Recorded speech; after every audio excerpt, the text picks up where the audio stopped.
মা যে কি করে না, কখনো বুঝে না আমি কি চাই। জোর করে বের করে পাঠিয়ে দিলে যাও গ্রাম বাংলা ঘুরিয়ে নিয়ে আসে। মানে গ্রাম বাংলা ঘুরে দেখার মতো কি আছে? হ্যাঁ, যে গাছপালাই তো, ঘর বাড়ি তো, রাস্তাঘাটই তো, মানে নতুন তো কিছু নাই। নতুন কিছু কি আছে? আবার দেখতে নিয়ে যাও, দেখারও তো কিছু নাই। আন্টি আমাকে পছন্দ করছে। আই, পছন্দ টছন্দ তো করতে শুরু করেনি, জাস্ট বলেছে ঘুরতে নিয়ে যেতে, তো আমি ঘুরতে নিয়ে আসছি। হ্যাঁ, দেখো, মুরব্বীদের কথার উপর আস্থা রাখো। তারা আমাদেরকে বলছে, আমাদের মেন্টালিটি বলতে পারে। তারা তো আর সাধারণ মুরব্বী না, তাই না?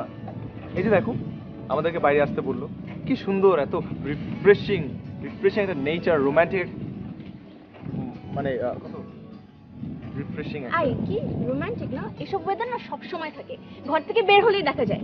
আর রোমান্টিক মানে কি? হ্যাঁ, তুমি কি বোঝাতে চাচ্ছ আমাকে? না, আমি বোঝাতে চাচ্ছি যে এত সুন্দর রিফ্রেশিং ওয়েদার আমাদের প্রতিদিন এনজয় করা উচিত। এর জন্য আমাদের প্রতিদিন বেরোনো উচিত। আমার কি প্রতিদিন খেয়ে দিয়ে কোনো কাজ নাই নাকি, যে আমি প্রতিদিন তোমাকে রিক্সায় ঘুরায় এইসব ওয়েদার দেখাবো? হ্যাঁ, একটু সময় আমার জন্য বের করতে পারবা না? একটু সময় চাওয়ার মতো তুমি কে? হ্যাঁ, মানে আমার একটু সময় আমি তোমাকে কেন দিব?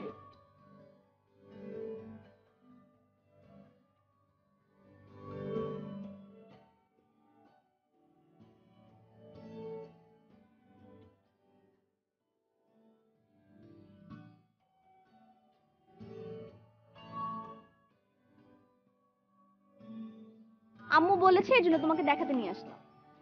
আর এইসব জায়গা তো বর্ষাকালে দেখতে সুন্দর লাগে, এখন কি দেখতে সুন্দর লাগে কি নাকি?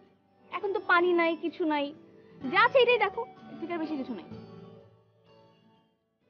কই আচ্ছা, তো দেখার মতো অনেক জিনিসই আছে। কই? আমার গ্রাম আমি দেখলাম না, তুমি দেখে ফেললা? তুমি কি নিজেকে দেখতে পাও? হুম, আমাকে? আচ্ছা, তুমি এত উদ্ভট টাইপের প্রশ্ন কেন করো আমাকে বলো তো? আয়নার সামনে দাঁড়ালেই তো নিজেকে দেখা যায়। হ্যাঁ, সেটাই না, খুব উদ্ভট টাইপের প্রশ্ন করে ফেললাম। যাক গে,